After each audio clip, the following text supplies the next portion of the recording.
Maman, papa, j'ai de bonnes nouvelles pour vous. Ma sœur Ella s'est précipitée dans le salon. Je me suis précipitée à l'idée brillante qu'elle a eue cette fois-ci.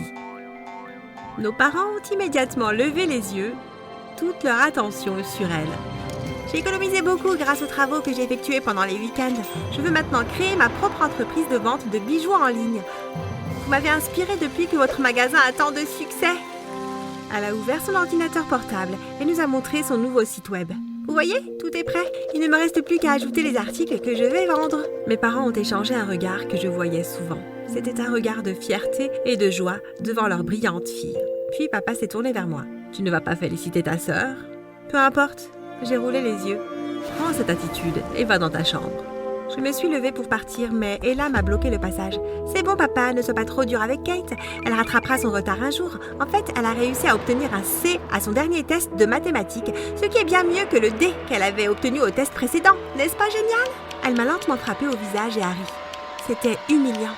Je me suis jetée sur elle, les plaquée au sol, et elle commence à lui tirer les cheveux. Kate, tu me fais mal! Maman m'a attrapée et m'a retirée d'Ella. Éloigne-toi d'elle, petite folle. Je me suis levée, j'ai couru vers ma chambre. Je n'aurais pas dû la laisser m'atteindre maintenant. Mes parents avaient une autre raison de me détester. Yep, c'était juste un autre samedi soir normal dans ma maison. Nos parents me comparaient constamment à Ella, qui selon maman était sa fille parfaite et la plus talentueuse. Si seulement maman savait à quel point elle avait tort. Vous voyez, ma grande sœur avait perfectionné l'art de tromper nos parents en leur faisant croire qu'elle était un ange. Elle s'est épanouie dans ses études et a également aidé nos parents dans leur bijouterie. Il n'y avait pas de mal à ce qu'elle soit d'une beauté frappante et qu'elle soit un papillon social. Tout le monde la voulait dans son cercle et tous les garçons voulaient sortir avec elle. La vérité, c'est qu'elle était mauvaise, manipulatrice et très rusée. Et j'étais la seule à voir à travers son masque. Regardez jusqu'à la fin pour voir comment les mensonges d'Ella l'ont rattrapée et comment la vérité sur qu'elle était vraiment est apparue. Aimez aussi cette vidéo et abonnez-vous à cette chaîne pour voir plus de vidéos sympas comme celle-ci. À la fin du mois, l'activité en ligne d'Ella était lancée. Je l'ai toujours vue livrer des articles emballés à certains de ses amis à l'école. Un soir, notre conversation au dîner a pris une tournure très intéressante. Alors Ella, comment vont les affaires? Ça se passe bien, papa. Je suis désolée de ne pas avoir eu beaucoup de temps pour aider au magasin. J'ai été occupée à faire des livraisons. Ne t'inquiète pas pour ça, chérie. En parlant du magasin, il s'y est passé quelque chose la nuit dernière. Si je me suis pas trompée, j'ai vu Ella tendue. Il manque quelques objets dans la salle de stockage. Je crois qu'on s'est fait voler. Quoi? C'est horrible! Ouais, la police enquête. Vous n'avez pas de caméra au magasin? Si, mais les voleurs portaient tous deux des masques. Donc vous n'avez pas de suspect? Pas encore, mais la police interroge Thomas, l'agent de sécurité.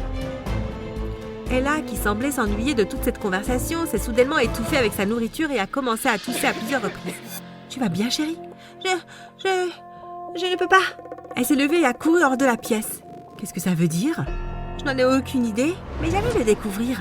J'ai gardé un œil sur Ella et rien d'intéressant ne s'est produit au début. Mais une nuit, je l'ai entendue ouvrir la fenêtre de sa chambre. Je me suis précipitée vers ma fenêtre et je l'ai vue sauter et tomber sur des buissons en contrebas. C'était ça! J'allais enfin découvrir ce qu'elle manigançait. J'ai rapidement mis une veste et sauté par la fenêtre, tout comme Ella. On l'avait fait tellement de fois, mais on n'avait jamais été blessé ou pris.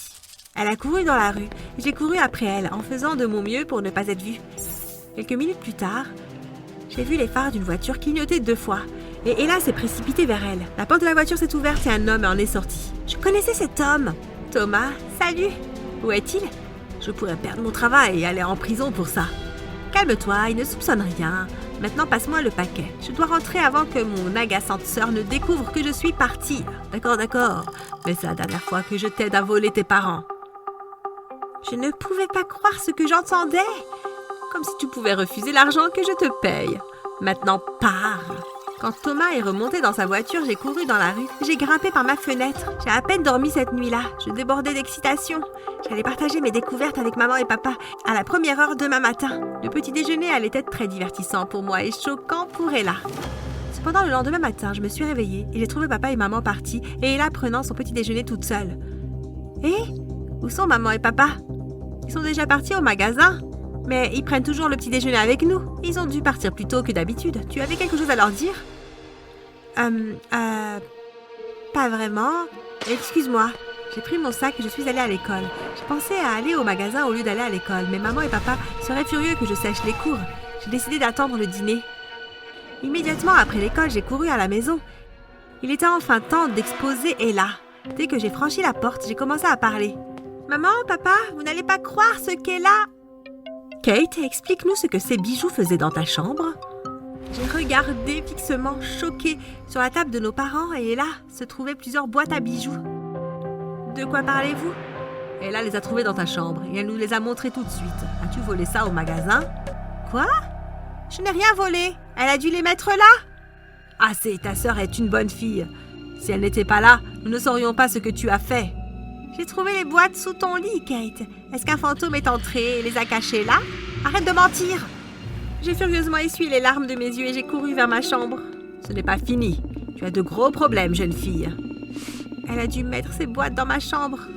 Comment allais-je convaincre maman et papa qu'elles me piégeaient? Le lendemain matin, maman m'a informé qu'ils avaient décidé de ne pas me dénoncer à la police. Elle m'a adressé un avertissement sévère pour que je ne vole plus jamais dans le magasin. Elle m'a aussi punie pendant 1 mois. Une fois de plus, j'ai essayé de lui dire la vérité sur Ella, mais elle ne m'a pas laissé parler. Plus j'essayais d'expliquer, plus elle s'énervait. Alors j'ai arrêté. Pendant ce temps, Ella se promenait et riait avec ses amis, comme si rien ne s'était passé, alors que j'étais malheureuse et en colère. J'avais besoin de faire quelque chose. J'ai ouvert mon casier et j'ai jeté mes livres dedans. Oh, je détestais l'école. La seule chose que j'aimais, c'était mes fabuleux amis qui m'adoraient. Et comment ne le pourraient-ils pas? Je leur vendais des bijoux fantaisie à la moitié du prix que mes parents leur vendaient au magasin. J'étais sur le point de fermer mon casier quand quelque chose a attiré mon attention. C'était une note collée à l'intérieur de la porte du casier. Je sais que tu es une voleuse. Je veux que tu voles le collier en diamant et en or de la vitrine du magasin. Je le récupérerai dans ton casier demain après l'école. Fais ce que je demande ou je te dénonce. J'ai fixé le morceau de papier en état de choc. Quelqu'un aurait-il pu me voir prendre des trucs dans le magasin? Le collier en or et en diamant était l'article le plus cher du magasin. Mes parents ne me pardonneraient jamais si je me faisais prendre à le voler. Mais quel choix avais-je? Celui qui a laissé la note allait me dénoncer. Après l'école, je suis allée voir Thomas, l'agent de sécurité du magasin, et aussi mon complice. Thomas avait travaillé au magasin pendant des années et mes parents lui faisaient confiance. « Et là, que fais-tu ici pendant la journée? Quelqu'un pourrait te voir. » Je suis dans le pétrin. Je lui ai parlé de la note et de la demande de l'expéditeur anonyme. « Tu as perdu la tête. Il est hors de question que je t'aide à voler un collier de 1000 $. Je n'ai pas le choix. Si je tombe, tu tombes aussi. Mais on pourrait aller en prison. Pas si on vole le collier et qu'on donne à celui qui a écrit le mot. Nous devons le faire ce soir. » Il a fallu un peu plus de conviction. Mais Thomas a finalement été d'accord avec moi. Je suis rentrée chez moi, j'ai attendu que tout le monde dorme et je suis sortie en douce. Comme d'habitude, j'avais les clés du magasin de mes parents avec moi. Thomas était déjà à l'entrée du magasin. Nous avons mis nos masques et ouvert la porte. Nous avons pris le collier et sommes sortis en quelques minutes. Nous avons couru jusqu'à l'appartement de Thomas qui n'était qu'à quelques rues de là. Et maintenant?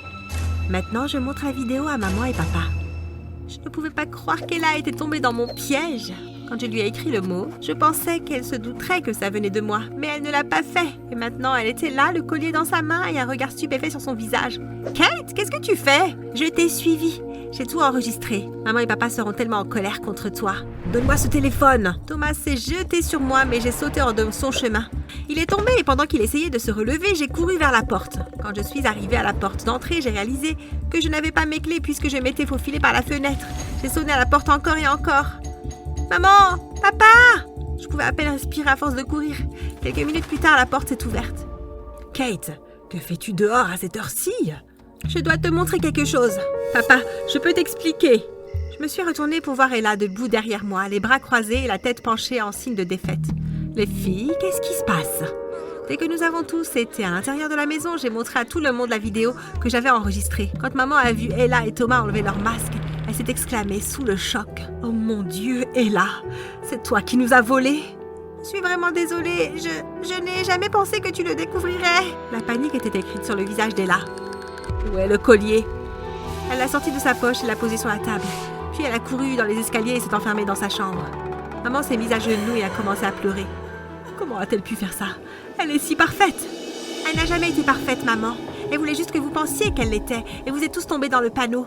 Les officiers de police se sont présentés à notre maison le lendemain matin. Quand Ella les a vus, elle a attrapé le bras de maman. « Tu as appelé les flics pour moi ?» Nous ne l'avons pas fait. Et après que Thomas a été arrêté la nuit dernière, il a parlé de toi à la police. « Mais je ne veux pas aller en prison !» Des larmes ont coulé sur son visage. J'étais un peu désolée pour elle, mais à quoi s'attendait-elle? « Ella, je suis désolée. Ne me parle pas, je te déteste !» Elle a été escortée jusqu'à une voiture de police qui attendait. Papa est allé avec elle. Que va-t-il lui arriver? Mon père et moi avons décidé de ne pas porter plainte, mais elle doit faire une déclaration. Quoi? Kate, je sais que tu as des différends avec elle, mais veux-tu vraiment voir Ella aller en prison? J'y ai pensé pendant un moment. Je détestais l'admettre, mais maman avait raison. D'accord, peut-être pas à la prison, mais tu ne peux pas la laisser s'en tirer comme ça. Bien sûr que non. On l'envoie vivre à travailler à la ferme de grand-mère Patty. J'ai éclaté de rire.